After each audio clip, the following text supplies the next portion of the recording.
आज बनाएंगे कान्हा जी का बहुत ही प्रिय भोग नारियल पाक, जिसको हम लोग नारियल कतली भी बोलते हैं और इसको बर्फी भी बोलते हैं।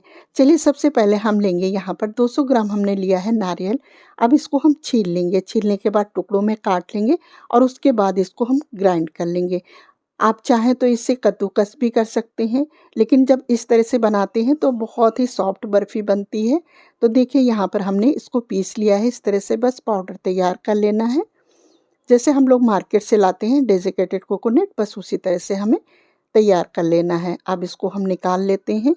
तो बहुत ही आसानी से ये घर पर तैयार हो जाती है। बहुत ही कम इंग्रेडिएंट्स में ये बनती है बर्फ़ी और खाने में बहुत टेस्टी लगती है। आप प्रसाद के लिए भी बना सकते हैं, अदरवाइज़ जब भी आपका दिल करे तो आप इस तरह से बर्फ़ी बना कर के तैयार कर सकते हैं। चलिए अब चलते हैं गैस की तरफ। तो यहाँ पर हमने पैन चढ़ा दिया है गैस पर। इसमें डाल देंगे 1 चम्मच, हमने लिया है यहाँ पर घी। घी डाल दिया है, घी मेल्ट हो जाए बस इस तरह से, हल्का सा गर्म हो जाए। अब इसमें डाल दिया हमने यहाँ पर बारीक कटा हुआ पिस्ता, साथ में डाल देंगे पोस्ता दाना 2 चम्मच।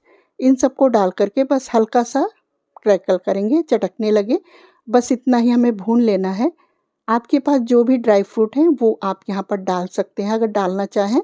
अब ये डाल देंगे पिसा हुआ नारियल, इसको डाल करके बस 2 मिनट के लिए हम धीमी आंच पर इसे इस तरह से भून लेंगे। और इस तरह से भूनने से एक बहुत ही अच्छी सी खुशबू आने लगती है। और नारियल भी अगर आप इसको, इस बर्फ़ी को आप ज़्यादा टाइम तक भी रखना चाहेंगे तो ख़राब नहीं होगी इस तरह से। तो इस तरह से देखिए हमने 2 मिनट के लिए बस इसको भून लेना है। अब ये बहुत ही अच्छे से भुन गया, एक अच्छी सी खुशबू आने लगी है। अब इसको हम उतार लेते हैं। गैस यहाँ पर हमने बंद कर दिया है।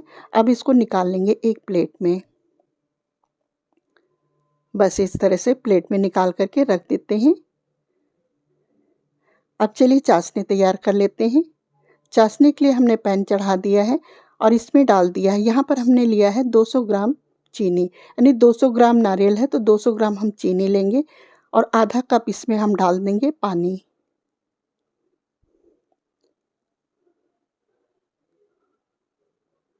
अब इसकी चाशनी तैयार करेंगे।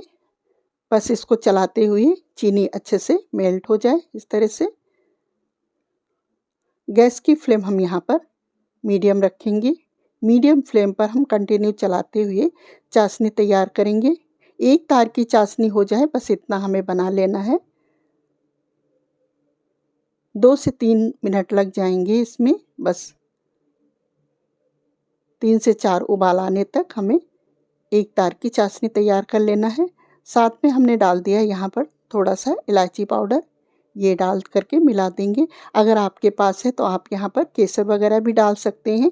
अगर आप डालना चाहें तो डाल सकते हैं यहाँ पर केसर वगैरह, या एक्स्ट्रा जो भी आप ड्राई फ्रूट पसंद करते हैं वो भी साथ में डाल सकते हैं कतली में। तो बस देखिए इस तरह से ये उबलने लगा है, मतलब अच्छे से ये चाशनी तैयार होने लगी है, बबल्स आने लगे हैं। हल्का सा इसमें एक तार आ जाए बस इतना ही हमें कुक कर लेना है चाशनी को। तो यहाँ पर देखिए चाशनी तैयार हो गई है। अब ये जो नारियल है ये हम इसमें डाल देंगे और डालने के बाद बस इस तरह से हम मिला देंगे। और उसके बाद अब इसको 1 से 2 मिनट के लिए ही हम इसमें रखेंगे, यानी अच्छे से मिलाएंगे, ज़्यादा देर नहीं रखेंगे वरना ये कड़क हो जाएगा। तो इस तरह से अब साथ में हमने 1 चम्मच यहाँ पर घी और डाल दिया है। इससे बहुत ही सॉफ्ट बनेगी बर्फ़ी, खाने में बहुत ही टेस्टी लगेगी और साथ-साथ में ये सॉफ्ट भी बहुत रहेगी। तो बस घी मिलाने के बाद अब इस तरह से देखिए चलाते हुए ये पैन से इस तरह से छूटने लगी है तली से, और देखिए कितना सॉफ्ट बन गई है ये यहाँ पर। तो ये बर्फ़ी बन कर के तैयार हो गई है। बस चलिए अब इसको हम निकाल लेते हैं। थोड़ा सा बस इस तरह से देखिए हम सुखा देंगे और उसके बाद अब इसको हम निकाल लेंगे। तो ये बहुत ही अच्छे से ये सेट होने के लिए तैयार हो गई है। गैस हम यहाँ पर बंद कर देंगे और इसको उतार लेते हैं। अब इसको यहाँ पर हम निकाल लेंगे। गैस हमने यहाँ पर बंद कर दिया है और एक थाली हमने घी लगा करके, घी ऑयल जो भी आप पसंद करते हैं लेते हैं वो आप लगा लीजिए यहाँ पर। तो ग्रीस करके हमने थाली रख दिया था जिसमें हमने घी लगा दिया था नीचे तली में, और उसके बाद ये मिश्रण डाल करके और अच्छे से गरम गरम ही हम तुरंत ही इसको सेट कर देंगे।